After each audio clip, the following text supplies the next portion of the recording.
que son los trastornos del funcionalismo de la tiroides en relación con la nutrición, tengo una invitada súper especial, además amiga de la casa, la doctora Alfonsina Carrasco, médico internista y endocrinólogo. Bienvenida a La Tisana nuevamente, Alfonsina. Un placer que estés aquí con nosotros. Muchas gracias, gracias por invitarme nuevamente. Qué bueno. Alfonsina, a ver, lo primero, brevemente, ¿qué es la tiroides y por qué es una glándula, como dije en la introducción, tan crucial para nuestro cuerpo?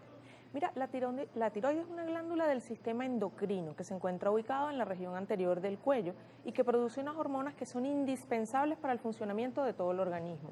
Las hormonas tiroideas tienen receptores, es decir, funciones en casi todos los órganos y sistemas, y es por ello que regulan muchas cosas y, como yo siempre digo, desde el funcionamiento del corazón hasta el crecimiento del cabello, pasando por el metabolismo de los carbohidratos, de los lípidos, la fertilidad, el ciclo menstrual y así casi todas las funciones. Prácticamente controlan nuestro cuerpo, por decirlo de alguna manera. A ver, ¿cuáles son los trastornos funcionales, porque son además trastornos dentro de lo que cabe fisiológicos, más comunes que observas en la consulta que tengan que ver con la desregulación de la glándula tiroides? Sí, como lo dijiste, la glándula tiroides puede tener trastornos de dos tipos, de estructura, que es los nódulos, por ejemplo, y de funcionamiento.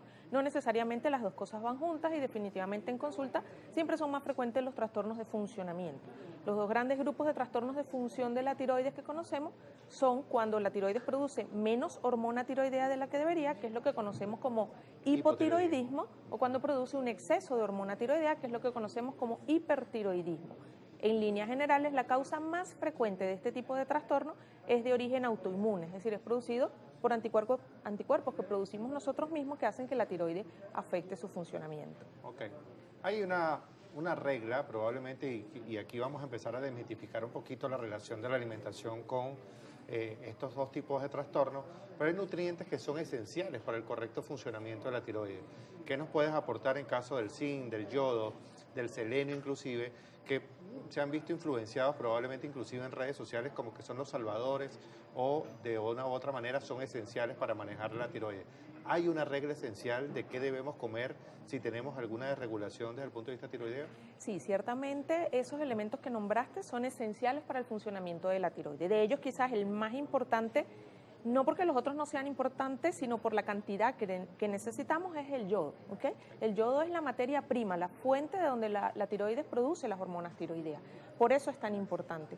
En países a nivel del mar como el nuestro es rara, y de hecho Venezuela es un país declarado libre de deficiencia de yodo desde los años 70, ¿okay? Porque además de que estamos a nivel del mar, tenemos una política de yodación de la sal, exactamente, que garantiza ese buen aporte. Con respecto al selenio y el zinc, son indispensables para la producción y para el metabolismo de las hormonas tiroideas. Sin embargo, su cantidad es menor. En suelos ricos como los nuestros, en países de suelos ricos como los nuestros, generalmente el consumo de alimentos variados, vegetales, o sea, que vienen del suelo, pues es suficiente para sustituir la cantidad que el organismo necesita. Sin embargo, algunos estudios hablan de que la sustitución, sobre todo de selenio, en pacientes con trastornos autoinmunes de la tiroides podría, en cierta forma, mejorar el pronóstico de la tiroides en un periodo de tiempo. No siempre, sino generalmente al inicio del problema autoinmune. Entonces, hay cantidades estipuladas que se le puede dar a pacientes o que se le da a pacientes. Se puede suplementar siempre y cuando no esté inclusive como fuente alimentaria, porque hay una gran cantidad de alimentos que contienen de manera natural cualquiera de estos tres micronutrientes, sin duda alguna. Así es. Sin embargo, siempre hay que estar pendiente, se puede sustituir, pero debe hacerse siempre bajo supervisión. Correcto. ¿Qué cantidad y cuánto tiempo? Porque eso no es sostenido en el tiempo. Correcto. Fíjate que eso me lleva a otra pregunta, quizás un poquito más global, porque hablamos de temas muy puntuales o micronutrientes muy específicos. ¿Hay una dieta ideal para el paciente con hipotiroidismo o hipertiroidismo? Es decir, ¿cuáles son esos mitos nutricionales más frecuentes que te dicen, y lo escuchamos tanto tú como yo en consulta, que te dicen, tengo hipotiroidismo, no puedo comer tal o cual alimento o tal o cual preparación, o tengo hipertiroidismo y este es el que sí debo comer? ¿Qué hay de cierto en esto?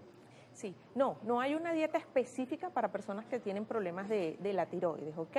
Ciertamente en redes sociales circulan muchas cosas sobre algunos alimentos que pueden ser dañinos para la tiroides. Eso es cierto, hay vegetales o alimentos, sobre todo aquellos con pigmentos morados o algunos con pigmentos verdes oscuros como el brócoli, que es uno de los que más ha circulado o se ha hecho famoso en redes sociales, que tienen alguna sustancia, la mayoría de ellas llamadas tiocianatos, que pueden tener algunos efectos sobre la función de la glándula tiroides.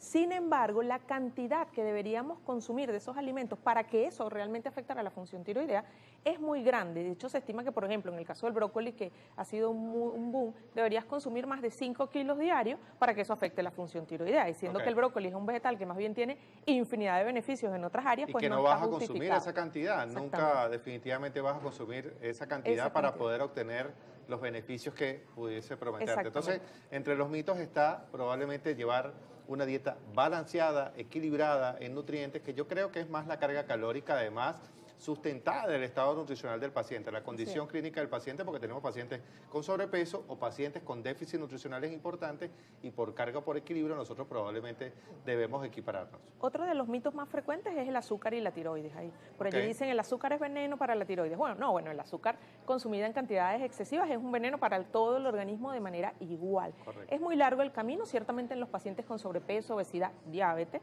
el estado proinflamatorio que producen estas condiciones, que por supuesto son y estamos hablando de azúcar refinada, es importante también. Que por supuesto son consecuencia de un consumo excesivo de calorías y de entre ellas el azúcar, pues ese estado proinflamatorio hace más frecuente a estos pacientes, o sea, más predispuestos a tener patología tiroidea. Pero en el paciente que sufre de la tiroides, consumir azúcar hace el mismo daño que puede hacer en cualquier paciente sano o con cualquier otra patología. ¿Cuáles son las alternativas terapéuticas actuales para nosotros poder tratar ambas disfuncionalidades? Es decir, tanto el hipotiroidismo como el hipertiroidismo. Sabemos que hay que acudir a la consulta con un médico especialista, con un endocrinólogo en este caso, que es la persona o es el especialista que puede tratar esto, pero definitivamente, ¿cuáles son las alternativas? ¿De qué disponemos hoy día? Mira, en tiroides las alternativas terapéuticas son muy limitadas. En hipertiroidismo tenemos sobre todo dos tipos de medicamentos. Hay otros métodos dependiendo de la causa del hipertiroidismo, o sea, la cirugía, el yodo radioactivo, etcétera, pero los medicamentos son limitados generalmente a dos tipos que por supuesto siempre se indican por el especialista, ¿no? En hipotiroidismo, que es quizás lo más frecuente que vemos en consulta, pues el tratamiento es la sustitución de hormona tiroidea, que comercialmente, o sea, farmacológicamente, la conocemos como levotiroxina. Marcas comerciales, bueno, hay varias en el país, pero siempre es levotiroxina, esa es la única opción terapéutica, siempre indicada por el especialista y ajustadas las dosis de la levotiroxina porque son variables, no todo el mundo, como eso regula el metabolismo, pues depende del metabolismo de cada quien. Lo otro es que la dosis va cambiando, la dosis va mutando y se va adaptando a la condición y a la evolución del paciente. La dosis se adapta a las características del paciente y por eso se debe ajustar por el especialista, no hay una dosis estándar para todo el mundo por igual. Y además es progresiva, es decir, hacia arriba o hacia abajo en algunos de los casos. Depende. En los casos donde hay enfermedad tiroidea autoinmune, cuando la instauración del daño tiroideo es progresivo, que es lo que suele suceder, sí, al inicio es poquito y uno va titulando progresivamente en el tiempo en función del avance de la enfermedad tiroidea. Sin embargo, hay pacientes hipotiroideos que en ciertas condiciones necesitan más requerimiento de hormona tiroidea.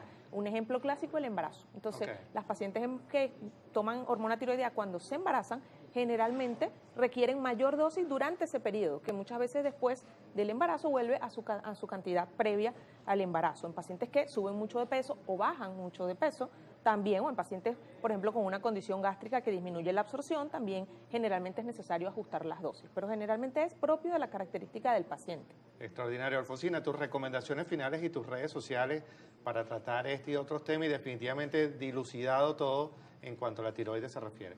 Mira, mi recomendación es estilo de vida saludable para todos por igual, sufras o no de la tiroides, y siempre buscar el asesoramiento del experto cuando sospecho que tengo o puedo tener algún problema tiroideo, sea porque tengo, por ejemplo, antecedente familiar, o sea porque tengo algún síntoma que me puede estar orientando a eso.